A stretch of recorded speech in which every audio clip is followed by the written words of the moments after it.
Hello students, welcome again in our YouTube channel edu biology. तो हम अपनी series जो कि applied zoology, ethology and biostatics थी, उसमें हम फर्स्ट चैप्टर की बात कर चुके थे। ये है सेकंड चैप्टर जो है वर्मिकल्चर। वर्मिकल्चर जो किया जाता है वो किया जाता है अर्थवॉर्म का। ठीक है, तो हम इसमें मुख्यतः चैप्टर छोटा है तो इसमें आज इसको जल्दी ही खत्म करने की कोशिश करेंगे। तो जो इसमें फर्स्ट टॉपिक है वो है इसका इंट्रोडक्शन। इंट्रोडक्शन की हम बात करें कि जो अर्थवॉर्म है उनका कल्चर वर्मी कल्चर के अंदर किया जाता है। इसमें कुछ टॉपिक आते हैं, जैसे कि बात करें वर्मी कल्चर सबसे पहले, यानी कि केंचुओं का अपने लाभ के लिए या फिर खाद बनाने के लिए जो उनका प्रयोग किया जाता है उसको ही वर्मी कल्चर कहते हैं। नेक्स्ट इसमें बात करें वर्मी कंपोस्ट। वर्मी कंपोस्ट क्या है कि जो अर्थवॉर्म या फिर केंचुओं के द्वारा जो खाद निर्मित की जाती है उसको बोलते हैं वर्मी कंपोस्ट। इस वर्मी कंपोस्ट के बारे में हम पढ़ेंगे आगे। तो इसके बाद हम करते हैं कि यूजेज ऑफ अर्थवॉर्म्स। तो यूजेज ऑफ अर्थवॉर्म की बात करें, उससे पहले तो इसका खाने में जो माओरी जो प्रजाति के जो लोग हैं वो केंचुओं का खाना खाते हैं या फिर केंचुओं का अपने भोज्य पदार्थ मानते हैं। तो ये तो हो गया इसका ईटिंग में यूज। नेक्स्ट बात करें कैचिंग द फिश, यानी कि फिश को पकड़ने के लिए कुंदे में जो उनका चारा अटकाया जाता है वो एक केंचुओं को भी अटकाया जाता है। ठीक है, नेक्स्ट बात करें कचरा प्रबंधन, यानी कि कचरे का समाधान के लिए। तो कचरे के समाधान के लिए भी इसका उपयोग किया जाता है, क्योंकि जो केंचुए होते हैं वो जो गलने योग्य जो पदार्थ होते हैं, कार्बनिक पदार्थ होते हैं, उनको अपघटित कर देते हैं एवं कचरे का प्रबंधन करते हैं। नेक्स्ट हम बात करें तो इसमें ये कृत्रिम मिट्टी के लिए जो कृत्रिम जो मिट्टी होती है जिसको बोलते हैं वर्मी कंपोस्ट, उसके लिए भी इसका उपयोग किया जाता है। क्योंकि वर्मी कंपोस्ट जो होती है वो जो पौधे के लिए बहुत ही महत्वपूर्ण मिट्टी होती है, जिससे कि उसकी पोषक तत्वों में वृद्धि हो जाती है उस पौधे की, और पौधे से अच्छे फल प्राप्त किए जा सकते हैं। नेक्स्ट हम बात करें फॉर्मेशन ऑफ सोइल। तो फॉर्मेशन ऑफ सोइल में यही है कि जो अर्थवॉर्म्स होते हैं वो कचरे को खाते हैं और फिर उसे जो अपना अपशिष्ट त्यागते हैं, वो अपशिष्ट एक सोइल का फॉर्मेशन करता है जिसको वर्मी कंपोस्ट कहते हैं। ये सोइल जो होती है ये वही, इसमें अच्छी गुणवत्ता होती है, इसमें नाइट्रोजन एंड कार्बन का, इसमें नाइट्रोजन जो कार्बन होती है इस मिट्टी के अंदर वो समान अनुपात में पाई जाती है, जिससे कि पौधे में नाइट्रोजन स्थिरीकरण होता है एक्सेट्रा। ऐसे जो होते हैं फंक्शन जिससे कि वो फॉर्मेशन पौधे को लाभ पहुंचाता है, मतलब जो सोइल होती है वो कि उसको पौधे को लाभ पहुंचाती है। नेक्स्ट बात करें, टर्म है एपिजेइक, एक एंडोजेइक, एक एनेरिक। ये तीनों टर्म है, ये किसके लिए यूज की जाती है? अर्थवॉर्म्स के लिए। किसके लिए? अर्थवॉर्म्स के लिए। अर्थवॉर्म्स यानी कि टाइप्स हैं एक तरह से देखें तो अर्थवॉर्म्स के, एपिजेइक, एंडोजेइक एंड एनेरिक। हम इसकी बात करते हैं तो मैं एक बार इसको हटा देता हूँ यहाँ से।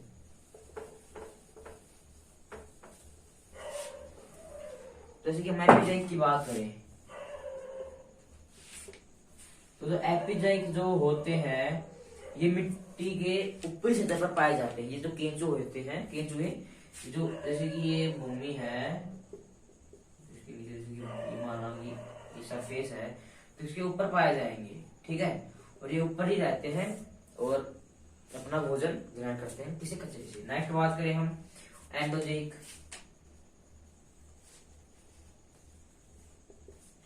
तो जो एंडोजेइक होते हैं ये जो भूमि है इसमें लंबी सुरंगें बनाकर रहते हैं, जो कि अनुकूल परिस्थितियों में बाहर आते हैं। ठीक है, रात्रि के समय ही बाहर आती हैं, दिन के समय ही अपनी अंदर रहते हैं। नेक्स्ट बात करें एनेरिक। तो एनेरिक जो होते हैं ये भी पृथ्वी के अंदर अपनी घर बनाकर रहते हैं, लेकिन ये कम दूरी पर रहते हैं। तो ये भी रात्रि के समय बाहर निकलते हैं। तो इसमें जो सबसे उपयुक्त तो होते हैं वो एपिजेइक प्रकार के होते हैं जिनका की प्रवर्धन किया जाता है। हम अगर इसमें एक एग्जाम्पल ले तो आइसिनेफिटेरा जो एक जीनस स्पीसीज है वो सतह के ऊपर पाई जाती है। इसका सबसे अधिक प्रवर्धन जो होता है वो आइसिनिया फिटिडा, लिख रखा आइसिनिया फिटिडा, ठीक है, इसका किया जाता है। तो हम बात करें क्लासिफिकेशन की, ये तो हो गए इनके तीनों टाइप, ठीक है। तो then after we are discussion in classification of vermi earthworms, ठीक है। तो जो क्लासिफिकेशन है आप देख सकते हैं कि स्क्रीनशॉट ले सकते हैं आप इसका चाहें तो इसमें देखिए किंगडम आर्थ्रोपोडा, ठीक है, phylum Annelida, class Oligochaeta, order Opisthopora, family Megascolecidae, genus Pheretima, species posthuma. तो जो फेरेटिमा फोस्तुमा जो ये नाम है ये अर्थवॉर्म्स के लिए अर्थवॉर्म्स का साइंटिफिक नेम है, ठीक है। तो जैसे कि स्पेशल आइसिनिया फिटिडा के लिए मांगे तो आप इसको इसमें कन्वर्ट कर सकते हो, ठीक है, जीनस एंड स्पीशीज। तो ये बात होगी इसकी क्लासिफिकेशन की। तो इसमें और टॉपिक जो है उसका डिस्कशन करते हैं हम।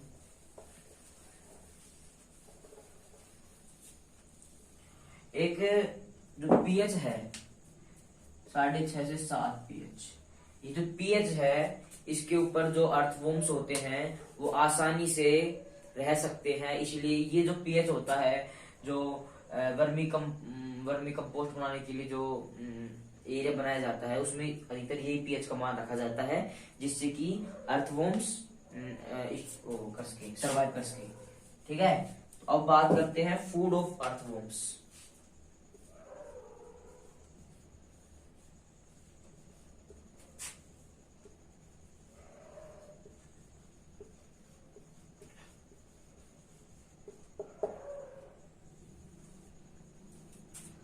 जो अर्थवॉर्म्स होते हैं ये मुख्यतः गीला कचरा, सूखा कचरा एवं अपशिष्ट पदार्थ, जो घर से जो अपशिष्ट पदार्थ निकलते हैं ये लगभग सभी पदार्थों को ग्रहण कर लेते हैं, जैसे केले के छिलके, पत्तियां वगैरह सबको कंपोस्ट में बदल देते हैं। ये तो इनका हो गया फूड, जो फूड मटेरियल है। ये एक जो हम देखें कि अर्थवॉर्म्स एंड माइक्रोब्स,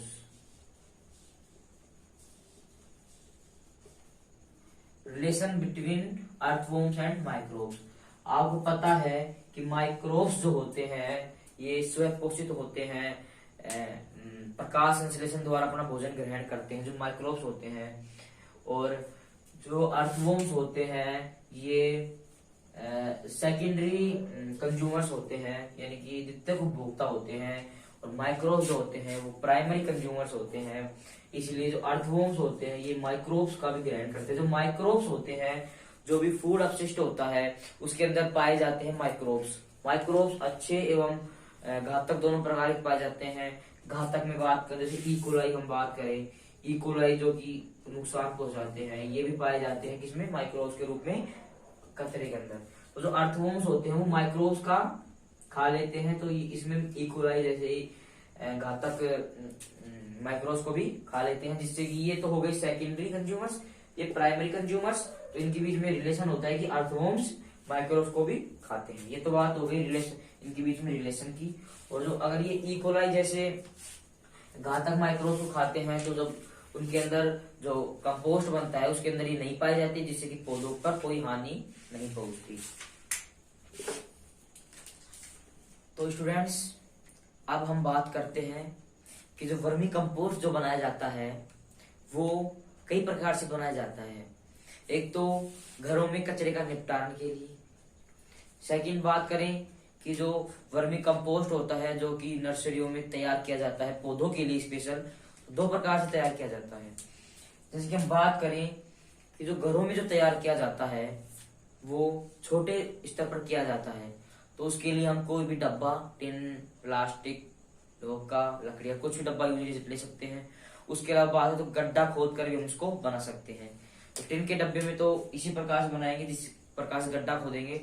तो इसमें हम देख लेते हैं कि गड्ढे के अंदर किस प्रकार से कौन सी परत कैसे बनाई जाती है, छोटे स्तर पर या फिर ये बात करते हैं। ये तो बात होगा मतलब छोटे स्तर पर, बड़े स्तर पर जैसे साइज बढ़े कचरे का उस प्रकार से जो भी परिवार होता है 4 से 6 लोगों का जो पर्सन का जो परिवार होता है उसके लिए ये जो है माप ही सही है। अगर कचरे का निपटान अच्छी तरीके से करना है तो इसके लिए सबसे पहले क्या किया जाता है, एक 10 फीट गहरा गड्ढा खोद दिया जाता है।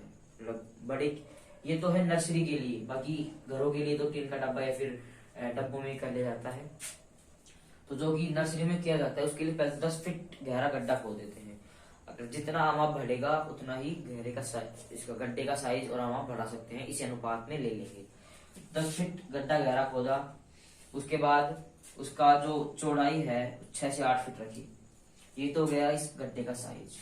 देन फिर बात करें, सबसे नीचे ईंट बिछाई जाती है जो कि केंचुओं को जमीन में जाने से रोकती है। ठीक है, उसके बाद ईंट बिछाती बात करें, उसके बाद गोबर की एक 3 इंच की परत लगा दी जाती है। उसके बाद 3 इंच मिट्टी की परत लगाई जाती है। उसके बाद थोड़ा सूखा कचरा डाल दिया जाता है।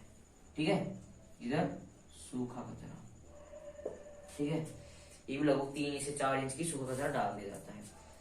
उसके बाद जो जगह बचेगी उसमें अपना कचरा भर दिया जाता है, लेकिन 1/4 भाग खाली रखा जाता है ताकि उसको जो कचरा है उसको उल्टा पलटा जा सके। तो बात करें कि इसके अंदर सबसे पहले तो पर डे छिड़काव नहीं करना चाहिए, वरना उसमें अधिक पानी की मात्रा हो जाएगी। लगभग 3 दिन में पानी का छिड़काव, फिर 7 दिन में एक बार, फिर 15 दिन में। ठीक है, इस प्रकार से इस कचरे को गीला रखना है। सेकंड बात करें, इसको धूप से बचाने के लिए अगर चाहें तो इसके ऊपर कोई भी छतरी लगा सकते हैं, किसी भी मेटल वगैरह की। ठीक है, या फिर किसी प्रकार से छायादार स्थानों पर रख सकते हैं। धूप से बचाना आवश्यक है और जल से भी, इसकी वर्षा से भी इसकी सुरक्षा करना आवश्यक है। तो इसके लिए कोई भी इसको ढक सकते हैं किसी भी धातु प्लेट के द्वारा। ठीक है, तो इसको लगभग 5 से 6 दिनों में उल्टा पलटा जाना चाहिए। इसके लिए 1/4 भाग खाली छोड़ दिया जाता है और उसको पलटना आवश्यक है ताकि नीचे वाले जो अर्थवूंड होते हैं वो ऊपर आ जाएं, ऊपर वाले नीचे चल जाएं। तो ये जो हमारी टेक्निक है, इसके द्वारा वर्मी कंपोस्ट बन जाती है और जिसके द्वारा खाद बनती है, अच्छी गुणवत्ता की बनती है। इसका उपयोग घरेलू में, घर में भी किया जा सकता है और नर्सरियों में भी किया जा सकता है। स्टूडेंट्स, ये था हमारा कंपोस्ट बनाने की विधि। अब हम बात करेंगे वर्मी कंपोस्ट, जो कि केंचुओं के द्वारा बनाई जाती है। तो इसमें लगभग इसी टेक्निक का यूज किया जाता है, लेकिन कुछ अंतर होता है जो कि हम एक बार आपको समझाएंगे। इसके अंदर केंचुओं का उपयोग नहीं किया जाता। ठीक है, ये इसके अंदर जो माइक्रोब्स होते हैं वही इसको गठित करते हैं। इसमें थोड़ा लंबा समय लगता है। तो बात करें इसके अंदर जो है, इसको बहुत सरल टेक्निक है इसको करने की। तो एक तो इसके अंदर जो है ना, नियमित रूप से जो वर्मी कंपोस्ट बनाने की विधि है उसके अंदर नियमित रूप से जल छिड़काव आवश्यक है ताकि उनको नमी बनी रहे केंचुओं को। इसके अंदर सबसे पहले तो मिट्टी को अच्छे तरीके से जमा दिया जाता है नीचे की, उसके ऊपर सूखा कचरा डाला जाता है, फिर गीला कचरा, फिर उसको निरंतर उसको पानी से गीला किया जाता है। उसके बाद उसमें केंचू डाल दिए जाते हैं। अगर एक घर का औसतन लें हम तो 4 से 6 आदमियों का जो परिवार होता है उसमें 6 पाउंड कचरा निकलता है। तो 6 पाउंड जो कचरा निकलता है उसके लिए लगभग 3 पाउंड केंचुओं की आवश्यकता होती है। तो इस विधि से हम वर्मी कंपोस्ट बनाते हैं, उनको बार बार उल्टा पलटा जाता है ताकि वो अच्छी तरीके से अपघटित कर सके। तो स्टूडेंट्स, आज हमने बात की वर्मी कल्चर की। तो हम नेक्स्ट वीडियो में मिलेंगे नेक्स्ट टॉपिक, नेक्स्ट कल्चर के साथ। Thanks for watching. तो अगर आप लास्ट तक वीडियो को देख रहे हैं तो वीडियो को लाइक करें, चैनल को सब्सक्राइब करें। आपके एक सब्सक्राइब से हमको मोटिवेशन मिलेगा। Thank you.